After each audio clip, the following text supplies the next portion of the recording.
Então tá, então vamos dar início à aula então, já que tá tudo certo, melhorou.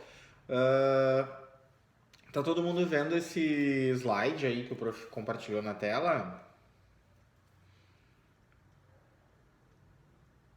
Sim? Tá, depois eu mando no WhatsApp para vocês, tá? O material que a gente vai usar durante as próximas aulas, tá, meus queridos?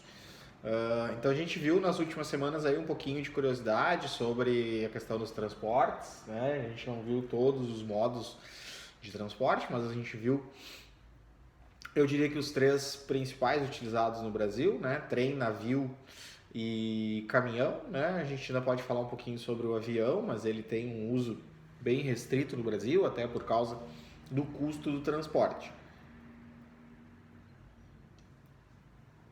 Então hoje a gente começa a falar sobre teoria, tá, pessoal? Eu comentei com vocês lá no início da disciplina que ela é uma disciplina bastante teórica, ela é uma disciplina bem técnica, tá? Logística é algo bem técnico. Então hoje a gente vai ver um pouquinho da história da logística, dos fundamentos da logística que são interessantes, tá?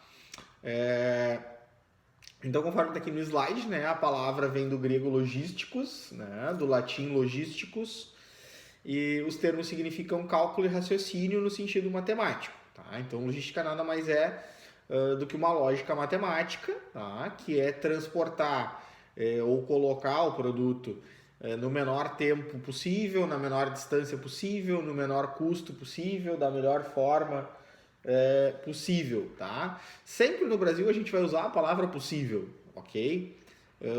Por quê? Porque se a gente sair fora do Brasil, como a gente já viu alguns casos, a gente encontra métodos logísticos muito mais avançados e estruturas logísticas muito melhores do que nós temos aqui no nosso ilustre Brasil, salve salve, certo? Mas faz parte, tá? Dentro de um conceito histórico, ele está ligado diretamente às atividades militares, tá? E principalmente as necessidades resultantes dessas atividades, tá? O prof quer trazer para vocês algumas curiosidades, certo? Deixa eu só responder uma situação aqui.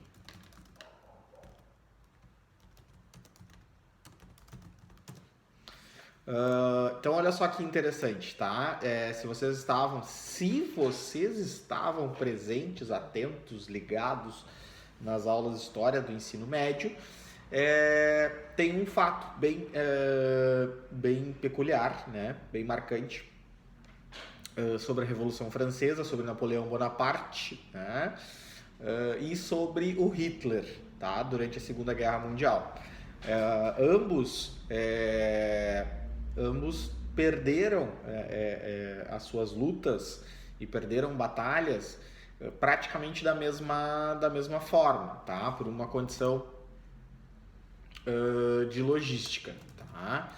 O que aconteceu, tá? Tanto com Napoleão quanto com o Hitler. O Napoleão, em 1800, né, quando ele fez lá o seu avanço sobre a Europa, né, para ter o domínio completo da Europa, para ser mais exato, em 1808, ele avançava sobre a Europa com suas tropas, né? E chegou em Portugal, tá? Ele ia em direção a Portugal, na verdade, tá? E o rei de Portugal, tá? Muito inteligente, né? Ele é tido historicamente como um dos reis mais burros, como um dos reis mais idiotas que a Europa tinha no século XVII. Porém, tá? Na minha humilde opinião, ele era uma pessoa muito inteligente, tá? No Brasil, inclusive, deixa eu ver se o prof acha aqui ligeirinho, teve uma minissérie, uma série da Globo, intitulada O Quinto dos Infernos, tá? Que era uma minissérie que tratava dessa chegada dos portugueses ao Brasil em 1808, tá? Da corte portuguesa ao Brasil em 1808. Então, o que acontece? O rei de Portugal, ele se deu conta de um ato muito interessante que o Napoleão fazia, tá? O Napoleão, além de tomar por forças as localidades, os países, né, as regiões, ele tinha um ato de destronar o rei, né? Então, o que era isso? Ele fazia questão de ele mesmo tirar da cabeça do rei a coroa e colocar na cabeça dele, tá? E aí, muito sabiamente, né, o Dom João fez as malas, reuniu a corte portuguesa e se pirulitou para o Brasil, tá?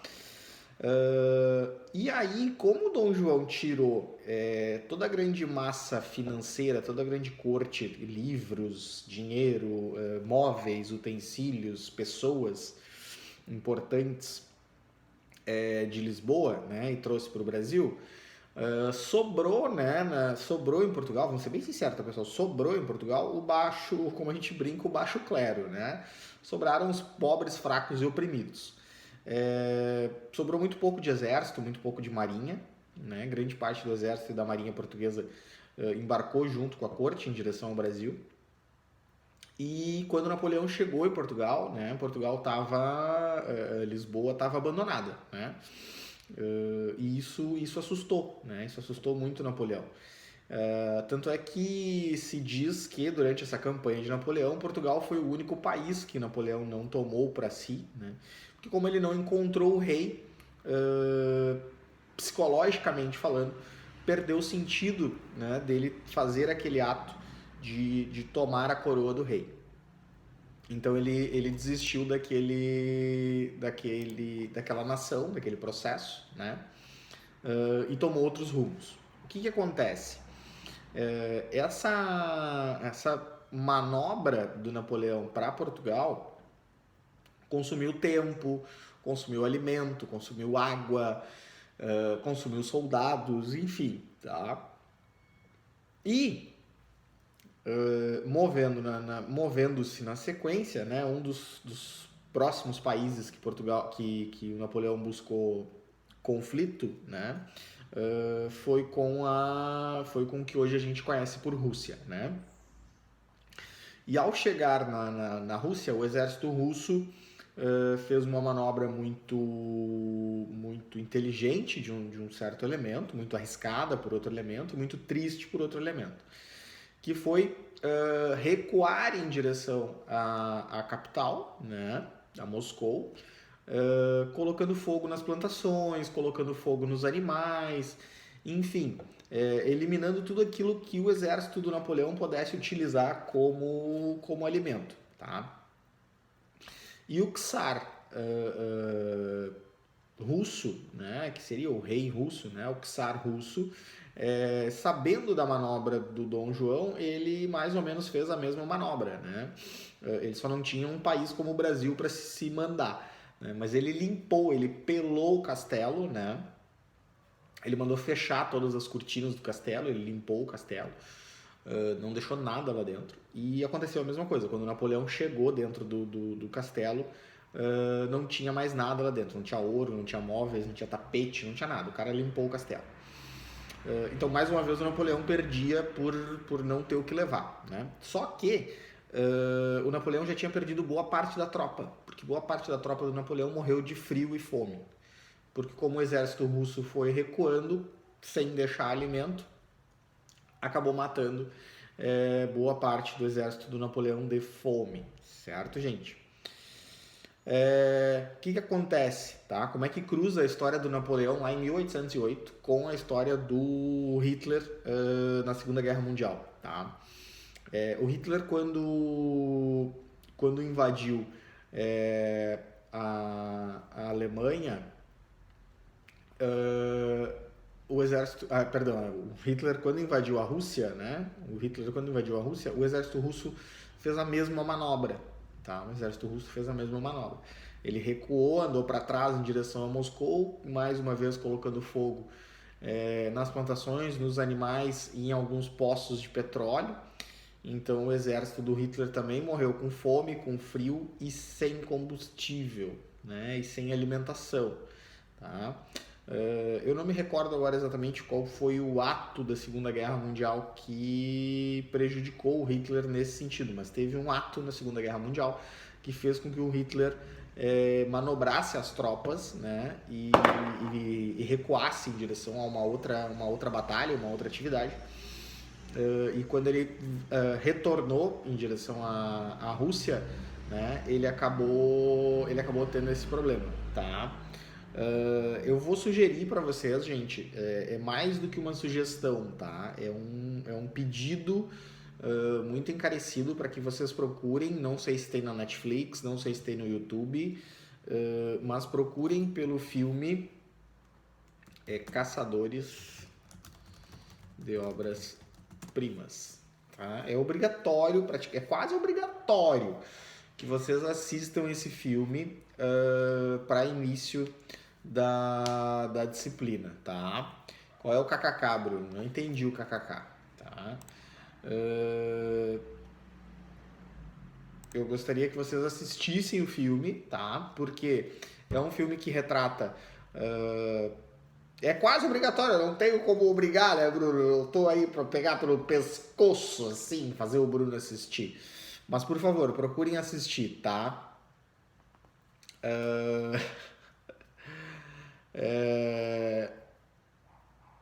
Isso aí, Matheus. Perfeito. Bem lembrado. Obrigado, Matheus. Não tem na Netflix, Jô. Tá, mas dá uma procurada aí, vocês acham uma versão pirata na internet. Mas eu sei que o Baby ali na locadora tem, tá, galera? Se alguém quiser pegar lá no Baby Games, o Baby tem. Diz que fui eu que indiquei que ele dá desconto pra vocês. Mentira!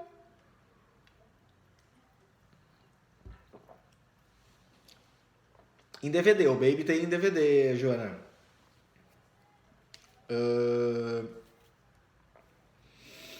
Voltando, tá, meus amores? Olha aí, ó. O que o Marquinhos achou aqui? Vamos ver. Tem no Bing pra assistir? Eu não acredito. No YouTube? Isso aqui tem cara de YouTube, isso aqui é no YouTube. Mas é o Popio, esse mesmo. Mas é bom esse guri, hein? Pena que ele fica num quadrantezinho bem muquirana ali, né, o Marquinhos? Mas é esse aqui mesmo, tá, galera? Por favor, o Marquinhos compartilhou aí, por favor, assistam, tá?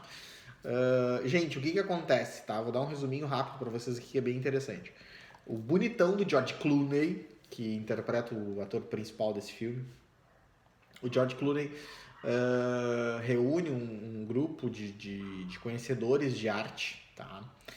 Para buscar no final da Segunda Guerra Mundial, para buscar, para caçar literalmente, uma série de obras que estavam sendo destruídas pelo exército alemão, tá? E uma série de obras que estavam sumindo de certa forma, tá? É sabido, né, que o Hitler tinha um desejo, um anseio, uma vontade de dominar o mundo, né? Cérebro, o que faremos hoje? Vamos dominar o mundo. Então o cara tinha vontade de fazer um museu, né? O Museu do Führer. E no Museu do Führer ele iria expor todas as obras de arte que ele roubou do mundo, tá? E aí tem uma situação bem peculiar, bem interessante, que os judeus sempre foram basicamente pessoas, né? Famílias que buscaram ser negociantes, né? Donos de comércio, de indústria. Então sempre, normalmente famílias judaicas tendem a ser famílias comerciantes e famílias com um bom poder aquisitivo, né? E nesse período ali do século XX, a gente tem uma série de famílias judaicas na Europa com obras de arte, né? Com Van Gogh, com Picasso, com Monet, em casa, né? Originais na sala de casa.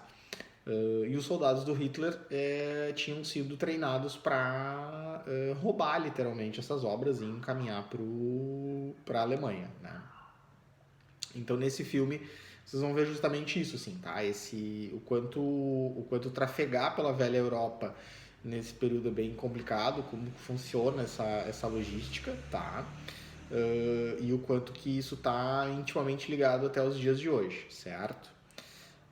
Duas historinhas rápidas ainda sobre a Segunda Guerra Mundial e o desenvolvimento da logística, tá? Por exemplo, a Porsche, né, montadora de carros, e a Volkswagen, montadora de carros, elas estão intimamente ligadas à Segunda Guerra Mundial e ao exército alemão, tá? Por quê? Porque tem um carrinho que anda até hoje nas nossas ruas chamado Fusca, que ele foi desenvolvido pela Volkswagen, pelo fundador da Porsche, para a Segunda Guerra Mundial, exclusivamente para o exército alemão, tá?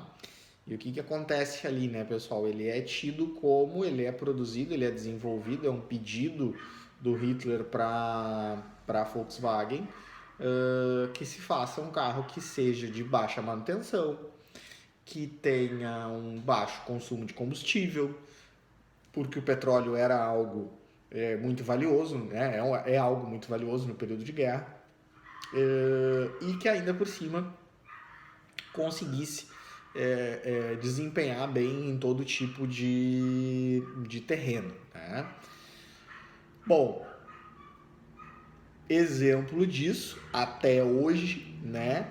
Tem lugar aí que a Fiat Toro não vai e o Fusquinha vai bem tranquilão, né? Então, assim, tem carro moderno aí, com tração 4x4, cheio dos acessórios, apetrechos tecnológicos e tal, que não chega onde o Fusquinha chega, tá? Baixo consumo de combustível. Se a gente considerar para o padrão da década de 40, para o padrão meados do século 20, o Fusca é um carro extremamente econômico, tá? Ainda mais quando ele chega no Brasil, depois a gente vai comparar ele com Opala, com Maverick, com carros grandes, com motores grandes, o Fusca vira um carro muito, muito econômico, tá? E a manutenção, né, gente? Mas não tem conforto. Conforto é um detalhe, Joana. Na guerra, conforto é um detalhe, amada. O que eu vou dizer? Questão de manutenção, né?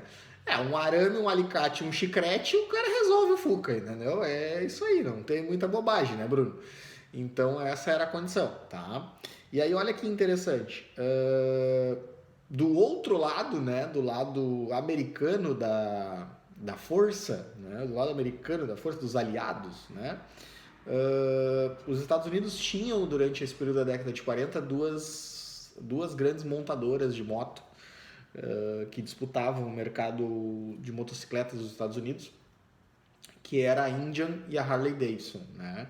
Tem uma série até na National Geographic, se eu não me engano, sobre a história da Harley Davidson, ou no History, acho que é no History a série sobre a história da Harley Davidson. E elas eram muito competitivas, as duas, dentro dos Estados Unidos. E o exército e o governo americano, o exército americano, muito sabiamente, eu achei muito inteligente a ação dos militares americanos, do presidente americano. Ele abriu um edital de compra para 40 mil motocicletas, tá? Para compor o exército americano em guerra. Como eles sabiam que existiam essas duas grandes montadoras e que esse volume de motocicleta seria decisivo em termos de indústria, ele dividiu 20 mil motocicletas para cada uma delas, né? Então, assim, para não ser injusto com nenhuma das duas, ele dividiu 20 mil motocicletas para cada uma delas.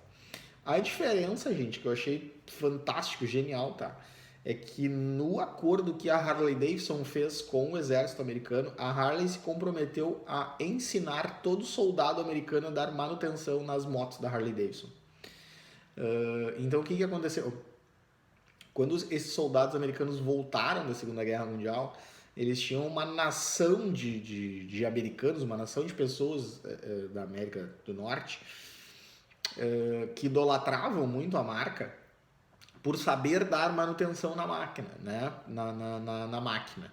Porque foram motos que sofreram a Segunda Guerra e que salvaram a vida desses soldados, de certa forma, porque eles sabiam dar manutenção naquela moto. Então isso trouxe uma gratidão, um espírito de bem-estar com a marca muito grande.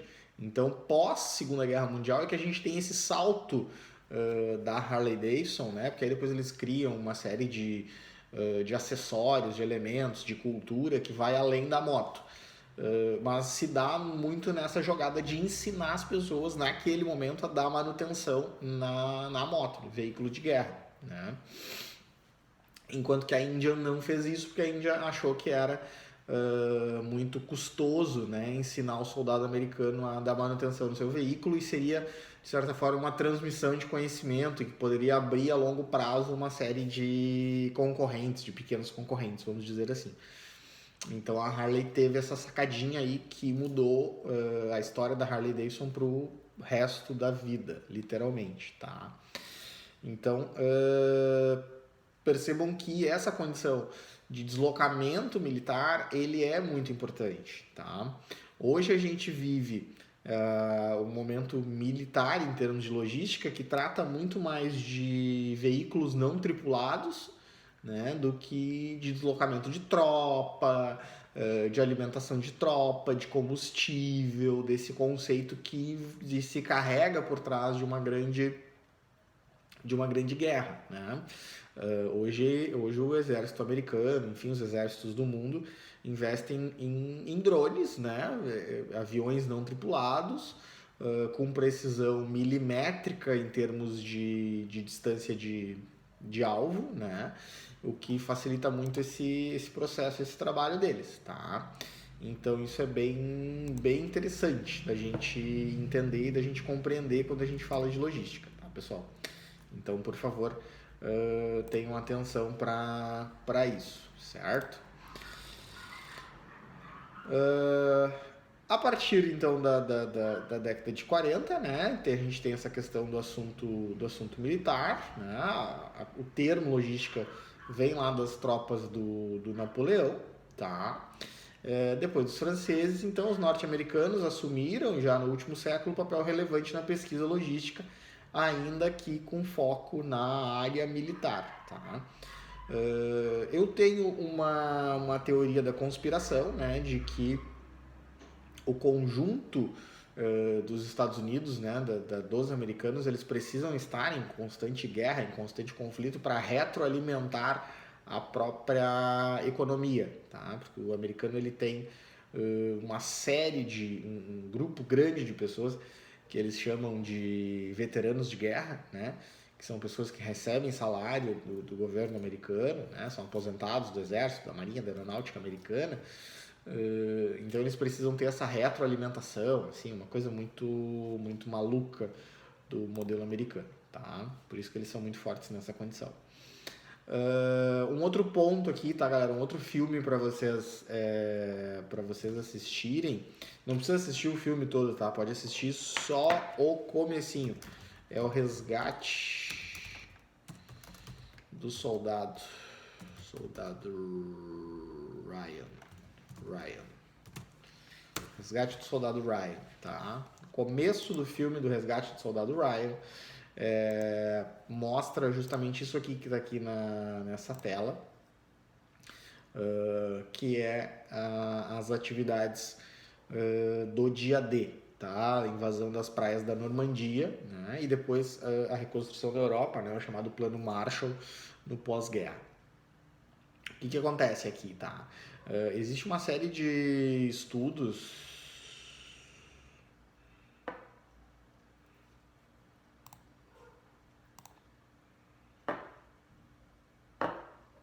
Mas já estão adivinhando a minha aula, mas era só o que faltava mesmo.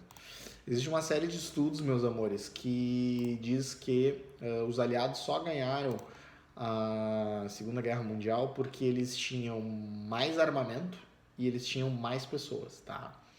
Então, assim, praticamente para cada soldado alemão ou da coalizão, né, da Alemanha, da Itália ali com Mussolini, enfim, para cada soldado alemão haviam outros 3 soldados dos aliados, tá? Então isso é muito interessante, né? Cada soldado alemão tinha que matar 3 soldados americanos, inglês, francês e por aí vai. Então isso dificultava bastante esse processo. Se vocês observarem lá bem no iniciozinho do filme do Resgate do Soldado Ryan, vocês vão ver que a chegada nas praias da Normandia se dá pelos pelos 3 frontes, né?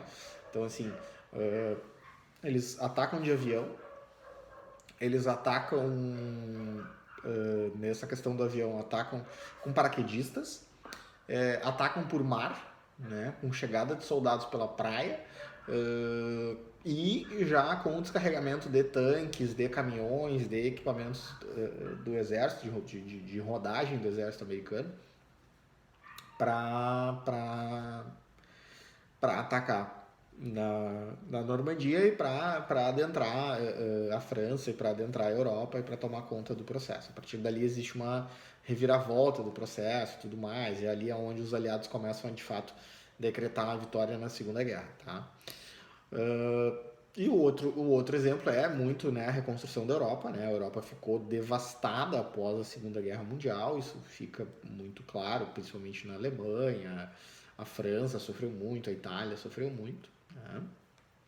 E aí se investe, então, milhões e milhões e milhões de dólares e muitos equipamentos e muitos materiais, né? Envolvem muitas pessoas para reconstruir, né, essa velha Europa. Tá? Eu confesso para vocês que nunca fui, tenho vontade de conhecer alguns lugares na Europa, por exemplo, na Alemanha, alguns campos de concentração, por exemplo, tá? Meu cunhado foi, diz que é bastante triste, assim, diz que é bem marcante, né? Mas gostaria de conhecer, porque se a gente buscar alguns filmes gravados lá naquele momento, né? Algumas imagens daquele momento, me impressiona muito a quantidade de construção, o tamanho dos complexos, a forma como as coisas eram feitas. E também a forma como a grande Europa foi reconstruída, né, pessoal? Se a gente pensar em todo o desenvolvimento, toda a estrutura que a gente tem hoje numa Alemanha, que sofreu tanto com a Primeira quanto com a Segunda Guerra, mas muito mais com a Segunda Guerra, é um país fantástico, é um país fabuloso, totalmente reconstruído. Né? O próprio Japão, que sofreu com as 2 bombas nucleares, né, também passa por essa condição de reconstrução e de nova visão do país. Tá? Um outro ponto bem... Outro filme. Hoje a aula é só de filme. Náufrago. Não lembro qual é o nome do ator. Eu não gosto muito dele. Mas o filme é legal. Também. Só o iniciozinho do filme, tá? Não precisa assistir o filme todo. No Náufrago,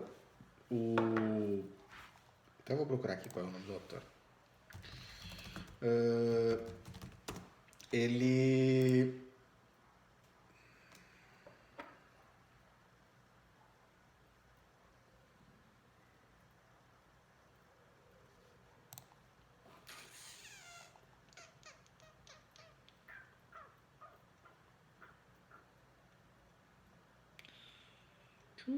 Tom Hanks. O Tom Hanks é o cara que é o ator principal do Náufrago, tá? E no Náufrago ele é um diretor, se eu não me engano, um executivo, um diretor da FedEx. Né? A FedEx é a maior companhia, eu diria que é a maior companhia de entrega de mercadorias do mundo, tá? Federal Express Corporation, tá? De Memphis, nos Estados Unidos, Ohio. O que acontece, tá, pessoal? A FedEx está para o mundo assim como o Correios está para o Brasil, só que sem greve. Né? A FedEx funciona, os Correios nem tanto. A FedEx é uma das empresas que deseja comprar a estrutura dos Correios e Telégrafos do Brasil, caso tenhamos a venda da empresa, tá? E no Náufrago, o Tom Hanks, se eu não me engano, cai do avião, o avião cai, alguma coisa assim, não me lembro exatamente, que ele fica lá numa ilha. Mas tem a ver com essa relação de entrega e de produto, enfim, por aí vai, tá? Mas aqui tem um dado bem importante para nós, tá? A empresa opera em torno de 500 aviões, tá? No mundo, certo? E 3,5 mil veículos terrestres. Tem uma equipe de 120 mil pessoas, transporta 900 toneladas de carga aérea a cada 24 horas. À noite, durante 2 horas, 135 aviões atrasando a cada 45 segundos, descarregam e carregam em não mais de 30 minutos centenas de toneladas de carga num complexo de 275 quilômetros de esteiras, transportadoras, leitores de código de barras e etc., produzindo o maior formidável exemplo de cross-docking do mundo. Tá? Então, o que acontece? O que é um cross-docking? Tá? Um cross-docking é um local onde a gente faz esse recebimento e troca de mercadoria. Tá? Então, por exemplo, a Joana vai mandar lá uma embalagem da empresa dela para, sei lá, Ponta Grossa, no Paraná, tá? E aí ela vai mandar pela Federal Express, tá? Então a Federal Express vai coletar lá na base da empresa dela, vai levar até o aeroporto em Porto Alegre, onde eles têm um pequeno complexo lá, um pequeno pavilhão. E lá eles têm esse cross-docking. Então lá eles vão separar as cargas que vão para o Paraná, que vão para Santa Catarina, que vão para o Rio de Janeiro, para São Paulo, por aí vai. E vão colocar no avião que está saindo o mais rápido possível para aquele destino, que tem uma escala naquele destino. Chegou no aeroporto em São José dos Pinhais, vai descarregar, bota num veículo pequeno lá e leva até o endereço lá que a Joana fez a encomenda, tá? Tá enviando a encomenda. Então, esse cross-docking é importante, tá? FedEx. O que ocorre, tá, galera? Dentro da estrutura americana, né? Dentro da estrutura americana, que eu acho que seria algo que a FedEx faria no Brasil aqui, com certeza. A FedEx ela não tem grandes pavilhões em todos os aeroportos, porque os Estados Unidos tem muito aeroporto, né? Então ela tem pavilhões estrategicamente dimensionados nos Estados Unidos e os aviões voam de um lado para o outro com as cargas, sabe? Então por isso que eles têm esse volume, tamanho de avião voando nos Estados Unidos e transportando produto de um lado para o outro, certo? A questão é que assim, é que eles são muito precisos na velocidade de entrega, na velocidade de carga, na velocidade de descarga, e eles raramente perdem uma carga, tá? Então isso é muito, muito valioso. Isso é o que traz o valor de mercado dessa empresa, tá? O não perder uma carga, certo? É diferente de quando a gente fala, no nosso caso, dos Correios no Brasil, que a gente nunca sabe o que poderá acontecer com a nossa encomenda, tá? Então isso é valioso, isso é diferenciado, tá? Então, por favor, certo? Pensem sobre isso, tá? Segundo o nosso querido Aurélio, né, dicionário da língua portuguesa, né, a definição de logística é parte da arte da guerra que trata do planejamento da realização de projeto, desenvolvimento, obtenção, armazenamento, reparação, manutenção e evacuação de material. Tá? Se alguns meninos presentes na aula de hoje, o Bruno, o Marcos ou o Matheus, serviu o exército, né, aqui na nossa região, é possível que tenha servido no 3º Batalhão de Suprimentos, né, que fica aqui em Nova Santa Rita, e que seria uma definição muito clara desse conceito de logística conforme o nosso dicionário, tá? Porque 3 anos, muito bem, Marquinhos, então me ajuda aí. Porque o Batalhão de Suprimentos aqui de Nova Santa Rita, ele faz justamente essa pontuação, né? É um batalhão que tem como missão suprir as demais tropas, né? Com alimentação, me ajuda aí, Marquinhos, com alimentação, com água, com uniforme, com armamento, né? Então é um batalhão que cuida, vamos dizer assim, do estoque, né, dos materiais de guerra para os demais batalhões, tá?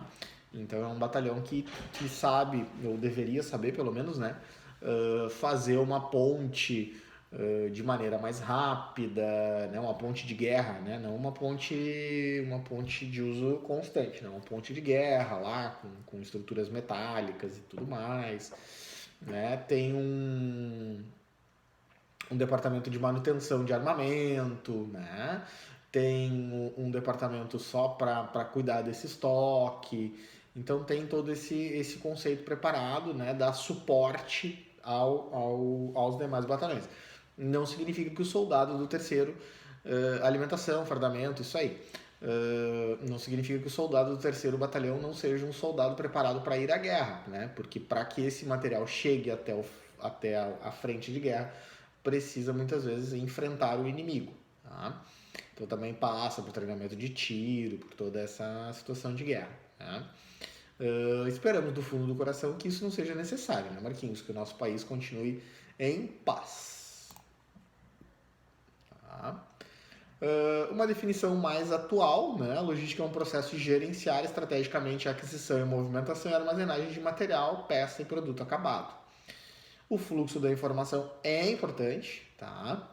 Através da organização dos canais de marketing, de modo a poder maximizar as lucratividades presentes e futuras através do atendimento dos pedidos a baixo custo.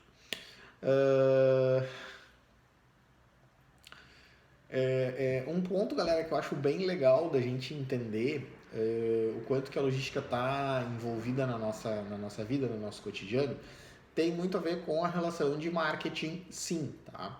Porque quando uma grande companhia faz uma campanha de marketing, faz uma promoção, faz uma ação de venda, faz algo que vai movimentar os estoques da empresa, é importante que se tenha produto para entregar para o consumidor, tá? Observem que, às vezes, numa propaganda na TV, do Magazine Luiza, ou num folheto de um supermercado ou de uma loja, a gente vai encontrar um asteriscozinho bem lá embaixo, assim, com dizer, enquanto durarem os estoques. Né? Então, o que acontece?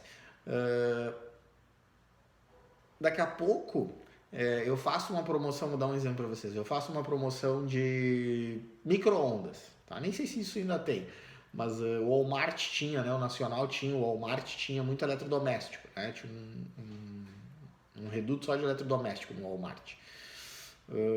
Então o Walmart lá, o Nacional, faz uma promoção de micro-ondas, tá? E aí o micro-ondas custava lá R$600 e vai estar na prateleira amanhã por R$300, tá? Vai estar pela metade do preço, certo? É um preço muito bom, um preço muito atrativo, as pessoas vão ter interesse em ir atrás desse micro-ondas. A gente chega aqui na loja de Montenegro e tem um micro-ondas, né? Então o Marcos foi lá, correu, chegou primeiro, comprou o micro-ondas.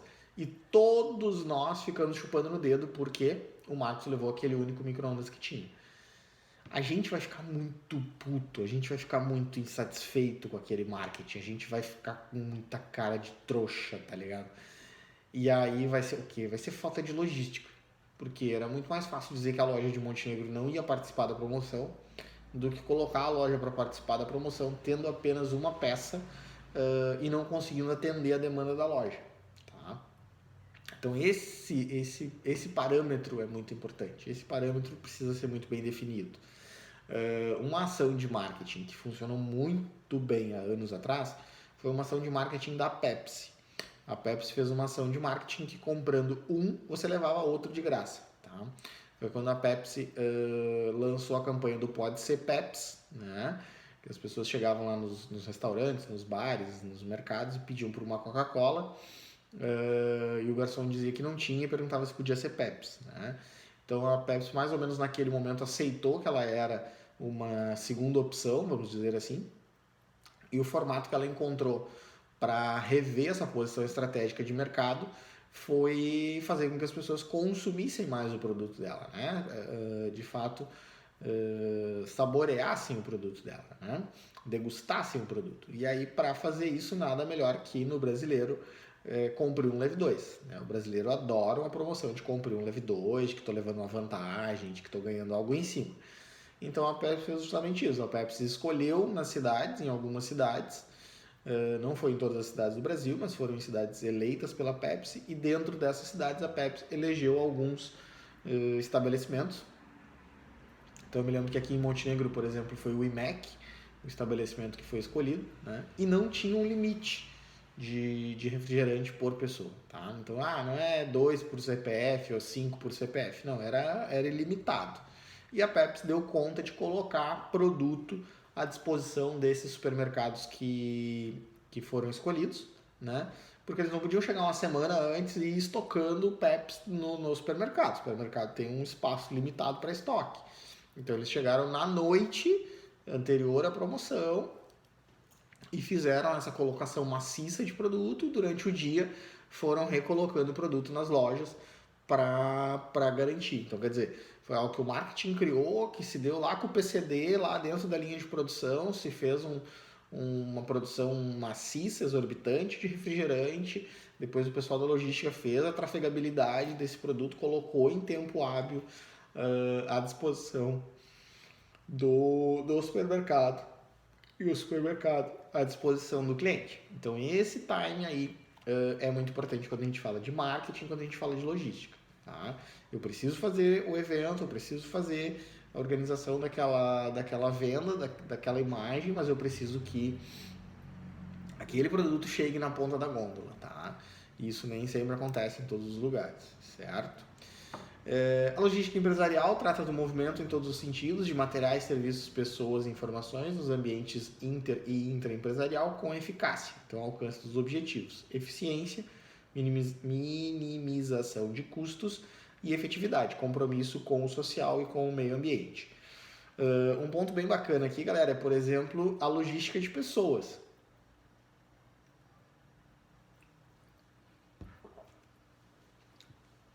Nós temos no Brasil alguns complexos industriais que ficam afastados das áreas urbanas, o que porventura acaba dificultando com que grande massa da população, grande massa dos trabalhadores cheguem até esses lugares. Então eu preciso montar uma estrutura logística para que essas pessoas cheguem lá. Tá? Então um exemplo é o que a gente tem hoje no polo petroquímico aqui na nossa região. Tá? Se não houver hoje transporte fretado à disposição do trabalhador, infelizmente o trabalhador vai ter que deslocar com o seu próprio veículo, porque não há linha de ônibus rotineira, padrão, né, em vários horários e com disponibilidade de horários para que as pessoas cheguem até o trabalho. Tá? Um outro exemplo que eu acho bem legal de compartilhar com vocês é o nosso caso aqui na cidade da JBS. Né? A JBS fez um alinhamento junto com a empresa de ônibus, junto com a Aviação Montenegro. Né? Então tem linha de ônibus quase que exclusiva para a JBS, em horário da JBS, com um roteiro que a JBS definiu junto com a Aviação Montenegro. E o que eu acho mais interessante desse processo, tá, galera? Para quem é jovem há mais tempo, vai lembrar que teve um tempo aqui em Montenegro que a gente tinha umas fichinhas de papel da Aviação Montenegro, perdão, e depois a gente teve umas fichinhas redondinhas, tipo moeda, assim, laranjinha, acho que marronzinha, não me lembro muito das laranjas, mas acho que tinha marrom também, que era o Vale Transporte da Aviação Montenegro. Como aquilo não tinha nome, não tinha data, não tinha nada, eu trabalhava lá na JBS, né, e pedia lá para o RH da JBS que eu precisava de Vale Transporte, mas na verdade eu ia de bicicleta. Tá? Então a JBS me fornecia lá o Vale Transporte, fazia o desconto na folha de pagamento, mas me fornecia o Vale Transporte. Daí o Marcos era meu vizinho. O Marcos tem um filho lá que precisa de Vale Transporte para ir para a escola. Então o Marcos ia gastar R$100 por mês de Vale Transporte para o PI para a escola. Eu ia lá e vendia para o Marcos por R$50 as minhas fichinhas. Né? Então eu ganhava R$50, o Marcos economizava R$50, ficava bom para todo mundo e a JBS pagava por isso. Tá? Aqui na praça, ali na esquina do Cine, né? Sempre tinha uma pessoa ali com um saquinho cheio de Vale Transporte da Aviação Montenegro sacudindo, assim, vale. Né? Na minha mão é mais barato, né? E 5 metros, 10 metros pra frente um coitado de um cobrador da aviação ali numa casinha tentando vender vale a preço de tabela, né? Então, sei lá, era R$1 Vale Transporte com o cobrador da aviação, era 50 centavos na mão do cara da esquina ali. Então tinha muito esse comércio clandestino de Vale Transporte. Então, com a chegada do cartão da aviação, né, esse cartão que a gente usa hoje para o transporte urbano e interurbano, tá? A Aviação Montenegro consegue hoje, por exemplo, fornecer para as empresas um relatório mensal, ou quinzenal, ou semanal, enfim, conforme o período que a empresa solicita, do uso do Vale Transporte. Né? Então, o funcionário que solicita Vale Transporte a gente consegue ter lá no site da aviação um relatório de uso do Vale Transporte. O uso inadequado do Vale Transporte causa justa causa, tá, pessoal? É uma demissão por justa causa, certo? Na semana passada eu tive um caso lá na empresa, a gente não fez a demissão do colaborador, porque a gente pesou o desempenho do colaborador, tá? Mas a gente fez uma advertência, né, por escrito para o colaborador, ele está consciente, ele sabe que ele não pode usar o Vale Transporte para outra coisa que não seja o transporte para ir e vir ao trabalho, né? Até porque no caso dele ele não tem nenhuma outra inserção de valor naquele Vale Transporte, então não existe um valor que ele foi lá na aviação e pagou para ele usar para outras coisas, né? Só tem a inserção do Vale Transporte da empresa, tá? O que acontece, né, Joana? Como lá na empresa o pessoal tem um dia de folga fixo na semana, quando chegou na data de colocar o Vale Transporte, que a gente tira um relatório ali no site da aviação, a gente viu que ia faltar Vale Transporte pro cara, entendeu? Tipo, ia ter vale para todo mundo até o dia 15, menos para aquele cara, porque ele já tinha usado uma quantidade X de vale. E aí eu fui lá e acessei o relatório, e aí eu vi que no dia da folga ele embarcou no ônibus, tipo 9h40 e 10 segundos. E aí 9h40 e 14 segundos passou de novo o cartão dele, né? Daí eu pedi para a aviação para confirmar, a aviação confirmou que estava certo o relatório. E aí eu chamei ele para conversar e daí ele disse que no dia da folga ele veio no centro com a esposa para tomar um sorvete, não sei o que e tal, papapá. Ele estava passeando, né, com o cartão. E aí então a gente teve que dar um puxão de orelha nele, que ele acabou usando 4 Vale Transporte, né, porque foi e voltou no dia da folga, que não estava contabilizado e que ia faltar e que ele ia ter que se virar, entendeu? A gente não fez o desligamento dele, deu um puxão de orelha e tudo mais, mas os dias que faltou ele teve que se virar, tá? Ele teve que ir de bike, não sei como é que ele foi trabalhar. Ele foi trabalhar, tá? Então isso é importante da gente pensar, tá, pessoal? Essa logística das pessoas é importante. É uma situação que a gente vive hoje lá na empresa, com a abertura da loja nova aqui no bairro Centenário. A gente não tem hoje logística de transporte urbano em Montenegro com facilidade que atravesse a cidade, né? Que saia um ônibus da Germanoenc, do Aeroclube, do bairro Estação, da Timbaúva e que vem até o bairro São João, Rui Barbosa, Centenário. A gente tem ônibus que vem até o centro da cidade, do centro da cidade você tem que pegar outro ônibus e deslocar para esses bairros. Nesse momento de pandemia que a gente tem ônibus de hora em hora, em Montenegro ainda, o cara vai levar 2 horas para sair de casa e chegar no trabalho. Vai chegar morto, vai chegar cansado, vai chegar brabo, vai chegar xingando. Então a gente tem procurado pessoas, né, contratar pessoas que tenham essa relação, que tenham essa facilidade, né, que morem já nessas imediações da cidade para facilitar essa logística das pessoas. É algo que a gente precisa se preocupar quando está montando um time de uma empresa, certo, galera? E para fechar então a aula de hoje, né, uma questão de custo da cadeia logística, né, a parte da cadeia de suprimentos que planeja, implementa e controla eficiente e eficazmente os fluxos adiante e reverso e a estocagem de bens, serviços e informações relacionadas do ponto de origem ao ponto de consumo a fim de atender as necessidades dos clientes. Isso é muito importante. Aqui tem 2 pontos muito importantes. O primeiro ponto é o fluxo reverso, que é muito mal feito no Brasil, tá? A principal indústria brasileira hoje que faz fluxo reverso dos seus produtos com maestria é a indústria da bebida, tá? Então, quando a gente vai ao supermercado, que a gente vai comprar uma bebida, né, principalmente, agora vou ser bem franco com vocês, principalmente a cerveja ou refrigerante em garrafa de vidro, a gente precisa obrigatoriamente levar uma garrafa vazia ou pagar pelo casco da garrafa nova. Então, se eu não vou pagar pelo casco da garrafa nova, eu preciso levar uma garrafa vazia para trocar por uma cheia. Então, esse é o fluxo da logística reversa. Eu levo a minha garrafa vazia até o supermercado, levo embora para minha casa uma garrafa cheia. Essa garrafa vazia que eu levei para o supermercado vai entregar de volta para o distribuidor e o distribuidor, por consequência, vai entregar de volta para a fábrica. A fábrica vai higienizar essa garrafa, né? Vai completar essa garrafa novamente, essa garrafa volta para o distribuidor e do distribuidor volta para o supermercado. Então existe essa rotação, existe essa rotatividade, uma logística que funciona para frente e para trás dentro do produto, tá? Tanto é que os grandes players do mercado desse tipo de produto, eles rotularam no vidro a sua marca, né? Então, assim, quem é Ambev, quem é Skin, né? São os dois grandes players desse modelo de negócio hoje no Brasil.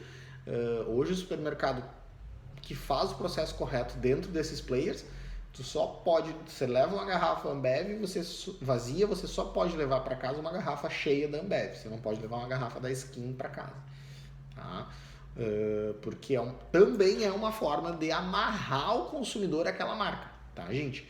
Isso foi uma estratégia que a Ambev criou, tá? Porque a Ambev tinha criado uma outra estratégia de marketing com o supermercado, com o dono do bar, com o dono do restaurante, né? Que quanto mais garrafa ele retornasse, maior seria o percentual de desconto dele, mas tinha que ser garrafa rotulada da marca, maior seria o percentual de desconto dele.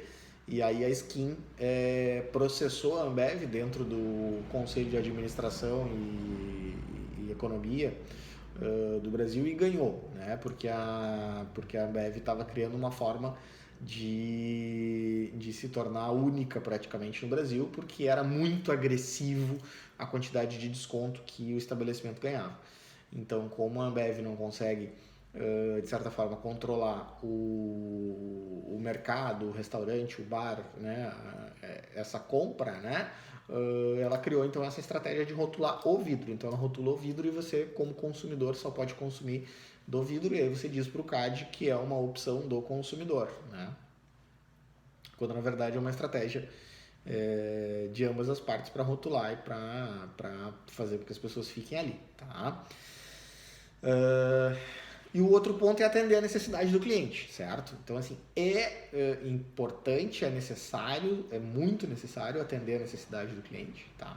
A gente vive um período onde as boas empresas de marketing têm criado necessidades, coisas que a gente não sabia que iria precisar, né? Então, por exemplo, antes de existir o Uber, a gente estava relativamente bem com o táxi, Então, a Uber foi lá e definiu alguns pontos que precisava melhorar e lançou um serviço muito melhor que o táxi. Antes de existir o Airbnb, a gente estava relativamente bem atendido pelas imobiliárias, né? Ou pelas agências de turismo para alocar um quarto de hotel numa outra cidade, tá? O Airbnb veio e criou uma necessidade, criou um atendimento muito melhor para o nosso dia a dia. Hoje a gente tem, por exemplo, empresas...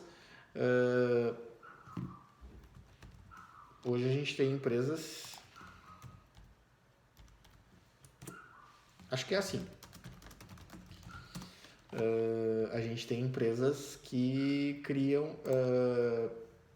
que fornecem, por exemplo, para nós, dar um exemplo que eu vi esses dias, achei bem legal, Feira na Caixa, se eu não me engano, nas redes sociais, que fornece uma caixinha de madeira com alface, tomate, laranja, enfim, uma série de frutas, verduras e legumes ali dentro da caixinha. A gente pode, se não me engano, customizar e tudo mais e traz até a nossa casa. Então o negócio é atender a necessidade do cliente. O cliente não pode sair de casa ou quer sair menos ainda de casa, mas quer ter uma fruta, uma verdura, um legume fresquinho, eu levo até o cliente, monto o kitzinho, levo até o cliente.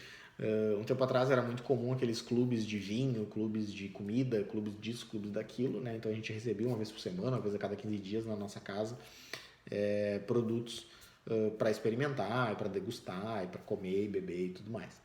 Então essa condição do ponto de consumo e atender a necessidade. Qual é a minha necessidade? Tá? Lembrem, depois que a gente chegar no semestre de marketing, é muito bom a gente explorar essa condição. A gente parte de uma necessidade primária, de uma necessidade básica, e a gente expande essa relação. A necessidade primária, básica do ser humano é comer, né?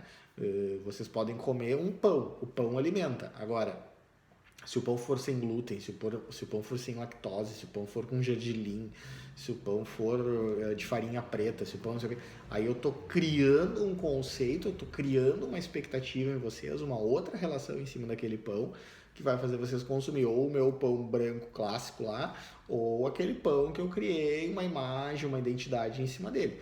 Então essa relação de consumo ela é muito diferente. É a mesma coisa que a gente faz com a Starbucks, né? Qual é o negócio da Starbucks? Não é café. Café qualquer cafeteria ali na esquina fornece. O negócio da Starbucks é uma experiência com café, né? Então, hoje, por exemplo, o diferencial, né? Olha que diferencial. A Starbucks escreve o nome do cara no copo. É o meu copo da Starbucks, tá escrito o meu nome. É essa relação, é essa necessidade. Então, assim, eu crio a necessidade do cara ir na Starbucks para ter o nome dele no copo, para ele postar na rede social. Tá? O café, foda-se, entendeu? O café vai ser o café mais caro da vida dele, o pior café do mundo, mas tem o nome dele na embalagem. Essa é a condição, essa é criar a necessidade. Imagina chegar na Starbucks para tomar café, tem o copo, tem tudo, esqueceu de comprar a caneta. Não vai dar para escrever no copo. Fudeu, né? Ferrou, entendeu? Foi embora, foi água abaixo a experiência de vocês. Então é essa criação de necessidade, vai muito além do produto. E é isso que logisticamente a gente precisa fazer também. Então envolve marketing, envolve logística. Tá, galera? Entenderam esses conceitos básicos?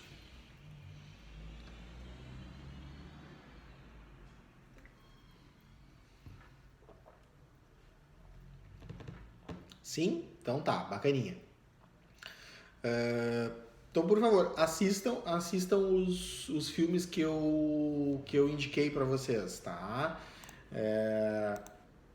Assistam o comecinho do Náufrago, assistam o comecinho do Resgate do Soldado Ryan e assistam o outro filme do Caçadores de Obras-Primas, tá? Que é bem legal, bem relevante, bem importante, principalmente o Caçadores de Obras-Primas é bem relevante para nossa disciplina, tá? Meus queridos, beijo, beijo, nos vemos na próxima aula, nos vemos na sequência, certo? Fui!